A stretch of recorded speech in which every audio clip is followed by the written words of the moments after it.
काजी से दुश्मनी। एक दिन बीरबल और दिल्ली के एक काजी में धार्मिक वाद विवाद हो गया। बीरबल ने अपने बुद्धिबल से उन्हें बुरी तरह परास्त किया। काजी जी अपने इस अपमान का बदला बीरबल से लेना चाहते थे। इसी दुर्भावना से प्रेरित होकर काजी ने दिल्ली शहर छोड़ दिया और कहीं दूर जाकर बहुरूपिये का स्वांग सीखने लगा। जब वह इस हुनर में कुशल हो गया तो भेष बदलकर फिर दिल्ली आया। शहर में कई जगह उसने अपनी कला का प्रदर्शन किया। इस प्रकार उसकी शोहरत इतनी बढ़ गई कि अकबर के कानों तक बात जा पहुंची। बादशाह भी शौकीन थे, वे हर किस्म के हुनर की कदर करते थे। उनकी भी बहुरूपिये का करतब देखने की इच्छा हुई। बस अब सोचना क्या था, वहां तो हुक्म की देर थी। बादशाह की आज्ञा पाकर सेवक गया और बहुरूपिये को बुला लाया। बहुरूपिया दरबार में आया और बड़े अदब से बादशाह को सलाम किया। फिर अन्य दरबारियों को सलाम करके वह एक तरफ खड़ा हो गया। बादशाह ने उसको अपना नया स्वांग दिखाने का हुक्म दिया। बहुरूपिये ने निवेदन किया, जहां पनाह, मैं शेर का स्वांग बहुत बढ़िया कर सकता हूँ, लेकिन इसमें किसी के जख्मी हो जाने की संभावना रहती है। संभव है कि जख्मी व्यक्ति मर भी जाए, इसलिए ऐसे में मुझे एक खून की माफी मिलनी चाहिए। बादशाह ने बिना सोचे विचारे इसकी मंजूरी दे दी। बहुरूपिये ने दूसरे दिन स्वांग दिखाने को कहकर यह भी निवेदन किया कि प्रदर्शन के समय बीरबल का उपस्थित रहना आवश्यक है। बीरबल वहीं बैठे थे। बहुरूपिये की बातों से उन्हें कुछ शक हो गया, क्योंकि पहले तो उसने एक खून की माफी के लिए बादशाह को वचनबद्ध कर दिया, फिर उसने उनका उपस्थित रहना आवश्यक बताया। आखिर इसका क्या रहस्य है? इसी उधेड़बुन में उनके मन में कई तर्क वितर्क उत्पन्न हुए। बीरबल साहसी और बहादुर थे, वह परिस्थितियों से कभी नहीं डरते थे। कठिन से कठिन अवसरों का मुकाबला करने में उनका जीवन व्यतीत हो रहा था। वह अपनी अक्ल से काम लेते थे। दूसरे दिन उन्होंने सतर्कता और सावधानी बरतने के साथ साथ दरबार में जाने से पहले कवच आदि धारण कर लिया। दरबार में बहुरूपिया शेर का स्वांगू बनाकर उछलता कूदता और लोगों को डराता हुआ अपनी कला का प्रदर्शन करने गला। बादशाह तथा सभी दरबारी यह देखकर अत्यंत प्रसन्न और विस्मित हुए। थोड़ी देर तक इसी तरह उछलकूद करने के बाद बहुरूपिया शेर बीरबल के ऊपर झपटा और एक ही हम तमाम करने का प्रयत्न किया, लेकिन शेर के इस आक्रमण से बचकर बीरबल ने किसी गुप्त अस्त्र से उस पर ऐसा प्रहार किया कि उसका सिर चकरा गया। वह बड़ी जोर से पछाड़ खाकर गिर पड़ा, फिर शीघ्र ही संभल कर बैठ गया।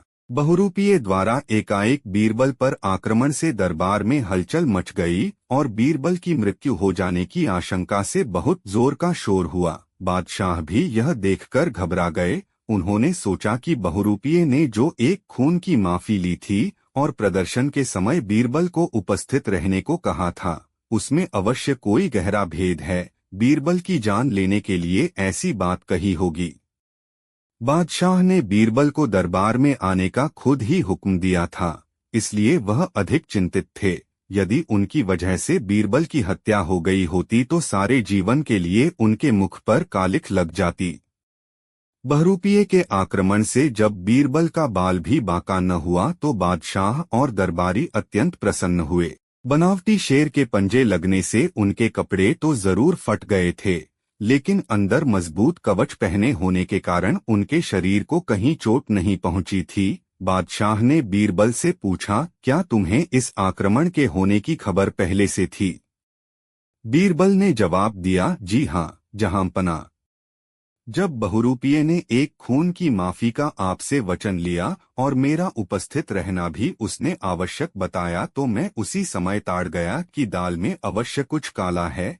यह सोचकर ही मैंने अपने बचाव के लिए सावधानी बरती। बादशाह बोले, बीरबल, आज तुम्हारी जान बच जाने से मैं बहुत खुश हूँ। इतनी प्रसन्नता तो मुझे अपने सिंहासन पर बैठने के समय भी नहीं हुई थी। मेरा विचार यह है कि यह दगाबाज बहुरूपिया, जो तुम्हारी जान लेना चाहता है, किसी भी समय अवसर पाकर तुम पर आक्रमण कर सकता है। इसलिए मैं चाहता हूं कि इसको अभी सूली पर चढ़वाकर इसका काम तमाम करवा दूं, लेकिन ऐसा करने में मेरा यश नहीं होगा। क्या कोई ऐसी तरकीब भी है जिससे सांप भी मर जाए और लाठी भी न टूटे। जहांपनाह, यह कौन सी बड़ी बात है, अभी इसका बंदोबस्त हो जाएगा, बीरबल ने सहज भाव से कहा। बादशाह ने पूछा, कैसे? बस देखते जाइए, इतना कहकर उन्होंने बहुरूपिये को संबोधित करते हुए कहा, तुम्हारी कला तो बहुत अच्छी है, जहांपनाह तुमसे बहुत खुश हैं। कल तुमको सती का स्वांग करना होगा।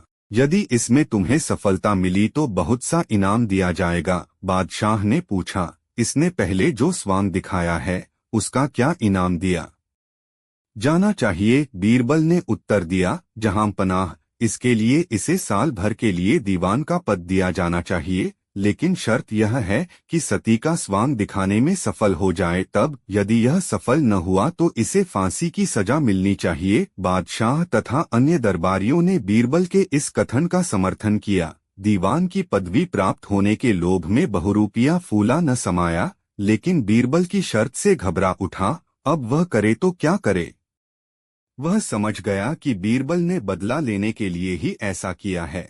वह यह भी जानता था कि सती के स्वांग में जान का जोखिम है। यदि वह ऐसा नहीं कर पाया तो उसे फांसी मिलेगी। लाचार होकर उसने दूसरे दिन सती का स्वांग दिखाने का वायदा कर लिया। इधर बीरबल ने एक कुंड तैयार कराया, जिसमें लकड़ी और कोयला जला दिया गया। तत्काल उपचार के लिए चिकित्सकों का भी इंतजाम कर दिया। दूसरे दिन निश्चित समय पर सभी दरबारी तथा दर्शकगण एकत्रित हुए। बीरबल के ऊपर आक्रमण करने वाले बहुरूपिये की बादशाह भी प्रतीक्षा कर रहे थे। सभी मन ही मन अत्यंत प्रसन्न हो रहे थे कि आज एक दगाबाज बहुरूपिये को अपनी करनी का फल मिलेगा। बहुरूपिया सती के भेष में उपस्थित हुआ। उसकी वेशभूषा सचमुच बड़ी लुभावनी थी। सती के भेष की स्वाभाविकता का तो कहना ही क्या था, यही सबसे बड़ी खूबी थी। कुंड को देखते ही वह दहल उठा। उसके मन में तरह तरह की भावनाएं जाग उठीं। पहले तो उसने सोचा कि सारा भेद खोल दे, पर वह ऐसा नहीं कर सका। अंततः उसे कुंड में जाकर बैठना ही पड़ा। किसी तरह वह कुछ पल उसे में रहा, लेकिन इतनी ही देर में उसका शरीर झुलस गया। जब बीरबल ने उसकी यह दुर्दशा देखी तो उनका कोमल हृदय पिघल गया। यद्यपि वह उनका जानी दुश्मन था, फिर भी उसका दुख उनसे नहीं देखा गया। तत्काल ही उन्होंने सेवकों को आज्ञा देकर उसे कुंड से निकलवा लिया। चारों तरफ बीरबल की वाहवाह होने लगी। बीरबल धन्य है इत्यादि नारों से आकाश मंडल गूंज उठा। बीरबल की उदारता से बहुरूपिये के दिल में उनके प्रति श्रद्धा उत्पन्न हो गई। वह अपने कुकृत्य पर पछताने लगा। जब बहुरूपिया बिल्कुल स्वस्थ हो गया तो एक दिन भरे दरबार में उपस्थित हुआ। अपना पूर्व परिचय देते हुए उसने कहा, मैं वही काजी हूँ जो बीरबल से वाद विवाद में हार गया था। इसी कारण मेरे दिल में बुरी भावनाएं पैदा हो गई थीं। मैंने इनकी हत्या करने की कोशिश की, लेकिन मुझे अब उनकी बुद्धिमत्ता व उदारता का ज्ञान हो गया है और मैं अपने उस बैर को बिल्कुल भूल गया हूँ। यह कहकर वह बहुरूपिया बीरबल के पैरों में पड़ गया और उनसे क्षमा याचना करने लगा। बीरबल ने गदगद होकर उसे अपने गले से लगा लिया। सभी दरबारी यह दृश्य देखकर दंग रह गए। इस तरह बीरबल और काजी का मनमुटाव बिल्कुल दूर हो गया। बादशाह अकबर बीरबल की इस युक्ति से अत्यंत प्रसन्न हुए, क्योंकि उन्होंने अपने दुश्मन को भी अपनी उदारता से अपने वश में कर लिया था। दीवान बनने का सपना। एक दिन बादशाह हरम में बैठे अपनी बेगम साथ प्यार भरी बातें कर रहे थे। तभी एक कनीज ने आकर बादशाह अकबर को झुककर सलाम किया और अदब के साथ कहा, आलीज़ा, आपके साले साहब तशरीफ लाए हुए हैं। बादशाह ने कनीज से कहा, यहीं भेज दो। फिर बेगम की तरफ मुखातिब होकर बोले, बेगम, तुमने सुना है, सारी खुदाई एक तरफ, जोरू का भाई एक तरफ। बेगम भला कब चुप रहने वाली थीं। वह बोली, जहांपना, आप भूल रहे हैं, आपने दूसरा फिक्रा गलत इस्तेमाल किया है। बादशाह ने कहा, अच्छा तो तुम अब सही सुना दो। सारी खुदाई एक तरफ और दूल्हे का भाई एक तरफ। बेगम ने जुमले को बदलकर कहा। बेगम की बात सुनकर बादशाह हंसे। इतने में ही उनका साला अंदर आ गया और सलाम करके एक तरफ खड़ा हो गया। बादशाह ने कहा, साले साहब, तशरीफ रखिए। साले साहब सामने की कोच पर बैठ गए। बादशाह ने पूछा, कहिए कैसे तकलीफ की? क्या बेगम को लिवाने आए हैं? आलीज, हाँ। मैं अपनी बहन को लेने नहीं, एक अर्ज करने आया हूँ। बादशाह ने कहा, फरमाइए। तहे दिल से आपकी अर्ज पर गौर किया जाएगा। यह सुनकर साले साहब ने अंदर ही अंदर खुश होकर कहा, एक बार हुजूर ने फरमाया था कि अगर बीरबल की काबिलियत का कोई मुसलमान हो तो हम बीरबल की जगह उसे दे सकते हैं। बादशाह ने कहा, बेशक। जहां पनाह, मेरी परीक्षा ले ली जाए। अगर मैं खरा उतरूं तो मेरा चुनाव उस जगह पर किया जाए। साले साहब ने सगर्व कहा। बादशाह अपने साले की बात सुनकर थोड़ा हंसे, फिर बेगम की तरफ देखते हुए बोले, साले साहब, अगर आप परीक्षा में खरे उतरे तो यकीन मानिए हम आपको वजीर बना देंगे। उसी समय बादशाह ने अपनी कनीज को कोयले की डली लाने का हुक्म फरमाया। वह कनीज कोयले की डली को एक निहायत ही खूबसूरत रकाबी में रखकर बादशाह के सामने हाजिर हुई। बादशाह वह कोयले की डली अपने साले साहब को देते हुए बोले, साले साहब, अगर आप 3 दिन के अंदर अंदर इस कोयले की डली को 10,000 रुपए में बेच आएं तो हम आपको बीरबल से ज्यादा होशियार समझेंगे। यही आपकी परीक्षा है। बादशाह की बात सुनकर साले साहब के पांवों से जमीन खिसकने लगी। वह बेहद असमंजस में अपने घर चला गया और मन ही मन कहने लगा, या अल्लाह, इस कोयले का तो कोई एक पैसा भी नहीं देगा। भला यह 10,000 रुपए में कैसे बिक सकता है? मैं इस परीक्षा को कैसे पूरा करूं? बादशाह ने बीरबल को अपने से जुदा न करने के लिए मुझ पर भारी जुल्म किया है। या खुदा, मैं वजीर बन ही नहीं सकता, लेकिन बीरबल भी इस कोयले के 10,000 रुपए नहीं ला सकता। क्यों न मैं बादशाह के पास जाकर इस बात को कहूं। इस प्रकार सोच विचार कर 3 दिन बाद वह बादशाह के सामने जाकर रोनी सी सूरत में बोला, हुजूर, गुस्ताखी माफ हो, इस कोयले के 10,000 रुपए कोई नहीं दे सकता। यह तो एक पैसे का भी नहीं है। तब बादशाह ने हंसते हुए कहा, घबराने की कोई बात नहीं, आप दरबार में तशरीफ लाइए। साले साहब दरबार में पहुंचे। सभी दरबारी उनको निहायत दुखी देख उनके दुख का कारण पूछने लगे। साले साहब ने अपना सिर चकराने का बहाना किया। तभी बादशाह अकबर दरबार में तशरीफ लाए। दरबार के जरूरी मामलात से फुर्सत पाकर बादशाह ने अपने साले साहब की तरफ देखा। तब इशारा समझकर साले साहब ने दरबार के एक विशेष दरबारी को वह कोयले की डली देकर बादशाह के सामने पेश करने को कहा। विशेष दरबारी ने कोयले की डली बादशाह के सामने पेश कर दी। बादशाह वह कोयले की डली बीरबल को दिखाते हुए बोले, बीरबल, तुम इस कोयले को कितने दाम में बेच सकते हो? जितने में आप कहें हुजूर, उतने ही में बेच दूं, बीरबल ने तपाक से उत्तर दिया। बादशाह ने कहा, मैं इसे 10,000 रुपए में बेचना चाहता हूं। बीरबल ने जो हुक्म कहकर वह डली ले ली। बीरबल, आपको हमें यह सबूत देना होगा कि फलां जगह इसको बेचा। बीरबल ने यह भी मंजूर कर लिया और अपने स्थान पर बैठ गए। दरबार से लौटकर बीरबल ने एक दर्जी को मखमल का ढीला कुर्ता पाजामा और टोपी सिलने का आदेश दिया। फिर कोयले की डली को काफी बारीक पिसवाया, उसे एक खूबसूरत जवाहरात की डिब्बी में रखा। तत्पश्चात उस डिब्बी को डोट एक सोने की डिब्बी के अंदर रखा। उसके बाद उस डिब्बी को एक बड़ी चांदी की डिब्बी के अंदर रखा। इस प्रकार उस डिब्बी को उन्होंने 7 धातुओं की डिब्बियों के अंदर रख लिया। उसके पश्चात उस डिब्बी को एक चमड़े की पेटी में रख लिया। यह सब करने के बाद उन्होंने एक काली आबनूस की हीरे पन्ने के नगों से जड़ी हुई छड़ी निकाली, जिसकी मूठ सोने की थी। इतने में ही दर्जी कपड़े ले आया।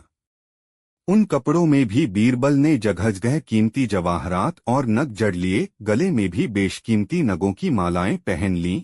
फिर कपड़े पहने और हाथ में छड़ी लिए बीरबल मुंबई पहुंचे। वे एक सराय में जाकर ठहरे और शहर में मुनादी करा दी कि शहर बगदाद से एक सुरमे वाला आया है, उसके पास ऐसा सुरमा है जिसे लगाने से उसके मरे हुए घर वाले दिखाई देने लगते हैं। उस आला दर्जे के सुरमे की एक सलाई की कीमत 10,000 रुपए है। यह मुनादी सुनकर शहर भर में तहलका मच गया। हर आदमी अपने मृत परिजन को देखने के लिए व्याकुल होने लगा। सब हैरान थे। उड़ते उड़ते यह खबर एक बड़े मारवाड़ी सेठ तक पहुंची। उस सेठ ने नौकर को सुरमे वाले को बुलाने के लिए सराय भेजा। नौकर ने सराय में पहुंचकर बीरबल को सेठ जी की फरमाइश बताई। बीरबल खुश होते हुए उस सेठ के पास पहुंचे। रास्ते से ही एक भीड़ उनके साथ हो ली। वहां पहुंचकर नौकर ने बीरबल से हवेली के अंदर चलने को कहा। बीरबल बोले, हम किसी के घर नहीं जाते, इसलिए अपने सेठ को बाहर बुलाइए। नौकर ने सेठ से सारा हाल कह दिया। तब सेठ जी अपने बाग में आए। बीरबल वहीं एक कुर्सी पर बैठ गए। लोगों की भारी भीड़ भी वहीं बैठ गई। बीरबल ने तत्पश्चात पांचों शूद्र पंच बादशाह से विदा लेकर चले गए।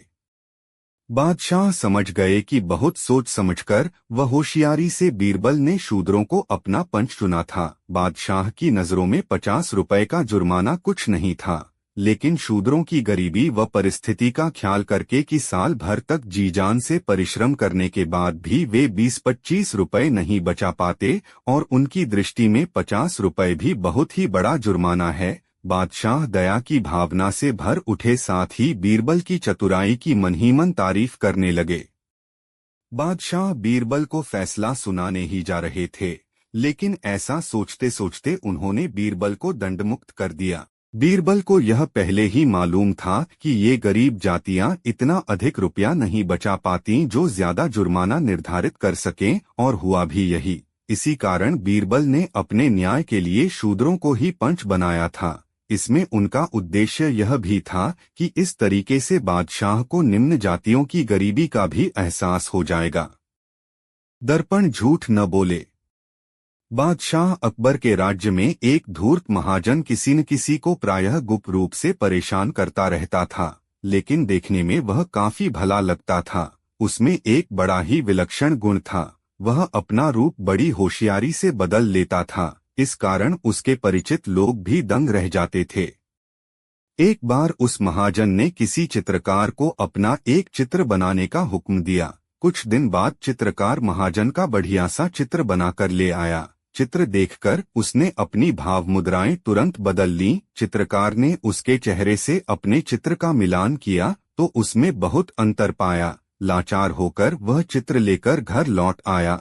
फिर जिस रूप में महाजन को देखा था वैसा ही चित्र बनाने लगा। 2-3 दिन बाद उसके नए रूप का चित्र तैयार हो गया। वह उसे लेकर महाजन के यहाँ पहुंचा। महाजन अपनी पूर्व प्रकृति के अनुसार फिर अपने चेहरे में परिवर्तन लाकर चित्रकार के सामने उपस्थित हुआ और चित्र में खामियां निकालने लगा। इस बार भी चित्रकार की समझ में उसकी चालाकी नहीं आई। इस तरह कठोर परिश्रम से चित्रकार ने उसकी आकृति के अनुसार एक और चित्र तैयार किया और फिर महाजन के पास गया।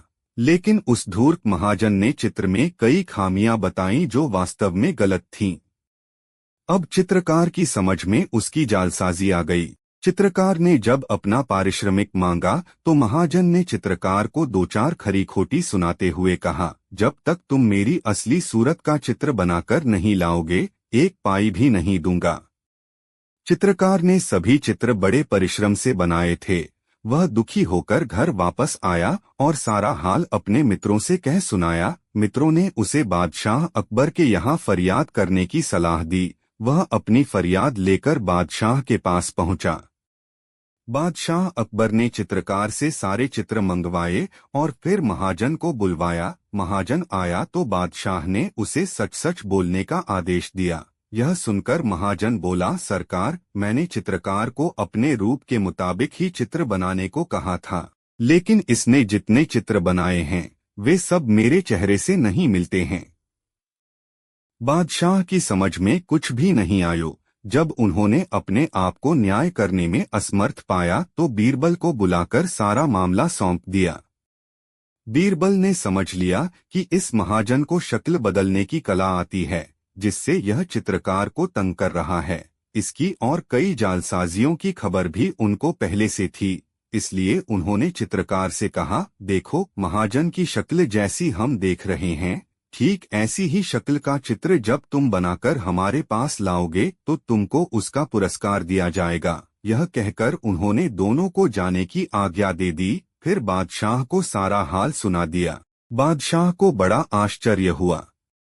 अभी चित्रकार कुछ ही दूर गया होगा कि बीरबल ने अपना निजी सेवक भेजकर उसे बुलवा लिया।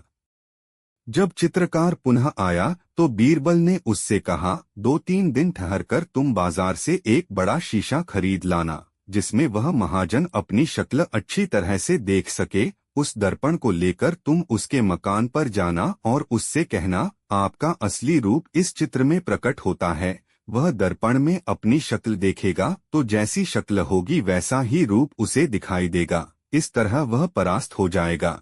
यदि इतना होने पर भी वह बात बढ़ाए और रुपया न दे तो हमारे पास आना, हम प्रयत्न करके तुम्हें अवश्य ही तुम्हारा पारिश्रमिक दिलवा देंगे। यह परामर्श सुनकर चित्रकार मन ही मन प्रसन्न होकर बीरबल की युक्ति की सराहना करता हुआ घर लौट गया। कुछ दिन बीत जाने के बाद चित्रकार एक बड़ा सा शीशा बाजार से खरीदकर महाजन के पास गया और बोला, लीजिए, आपका सर्वोत्तम चित्र तैयार है। महाजन ने शीशा देखकर कहा, यह तो शीशा है, मुझे चित्र दिखाओ, वह कहाँ है? यही तो आपके रूप का असली चित्र है, चित्रकार ने कहा। महाजन समझ गया कि बीरबल ने चित्रकार को ऐसी युक्ति बताई होगी। उसने सोचा, यदि मैं स्वीकार नहीं करूंगा तो मेरी खैर नहीं है। फिर भयभीत होकर उसने 1000 रुपये उस चित्रकार को दे दिए। रुपए लेकर वह चित्रकार बादशाह के दरबार पहुंचा। बीरबल भी उस समय दरबार में उपस्थित था। चित्रकार ने महाजन द्वारा चित्र स्वीकार करने तथा पारिश्रमिक प्राप्त हो जाने का सारा हाल कह सुनाया। फिर उनसे आज्ञा लेकर अपने घर चला गया। बादशाह को बीरबल की युक्ति बहुत पसंद आई। वह अत्यंत प्रसन्न हुए। 2 सवालों का एक जवाब। बादशाह अकबर हर तरह के प्रश्न बीरबल से व्यर्थ ही नहीं करते थे। वह प्रश्न कई प्रकार की गुत्थियां भी सुलझा दिया करते थे, जिनका हल आसानी से खोजना संभव नहीं होता था। एक दिन बादशाह ने 2 सवाल पूछे, बीरबल, घर कैसे लुटा और बैल कैसे घायल हुआ? आलमपनाह बीरबल ने उत्तर दिया, इन दोनों का कारण जुआ है। जुआ खेला गया तो घर लुट गया, बैल के कंधे से जुआ नहीं हटाया तो बेचारा घायल हो गया। बीरबल के उत्तर से बादशाह अकबर बहुत प्रसन्न हुए। उन्हें 2 सवालों का जवाब एक जगह मिल गया था। झूठ और सच में अंतर। एक दिन बादशाह अकबर ने भरी सभा में दरबारियों से प्रश्न किया, झूठ और सच में कितना अंतर होता है? इस प्रश्न का जवाब किसी की भी समझ में नहीं आया। सब आश्चर्य से बादशाह की ओर देखने लगे। उत्तर दे पाना उनकी सामर्थ्य से बाहर था। सबसे अंत में बादशाह ने बीरबल से पूछा, तुम बताओ। बादशाह सलामत, झूठ और सच में सिर्फ 4 अंगुल का अंतर है। बादशाह मुस्करा दिए, परंतु बादशाह के कान भरने वाले दरबारी बोले, यह उत्तर सही नहीं हो सकता। गलत साबित करो, बादशाह ने कहा। बादशाह का जवाब सुनकर सब खामोश हो गए। बादशाह ने बीरबल से कहा, बीरबल, अब तुम झूठ और सच का अंतर स्पष्ट करो। जहां पना, झूठ और सच में मात्र 4 अंगुल का फर्क है, क्योंकि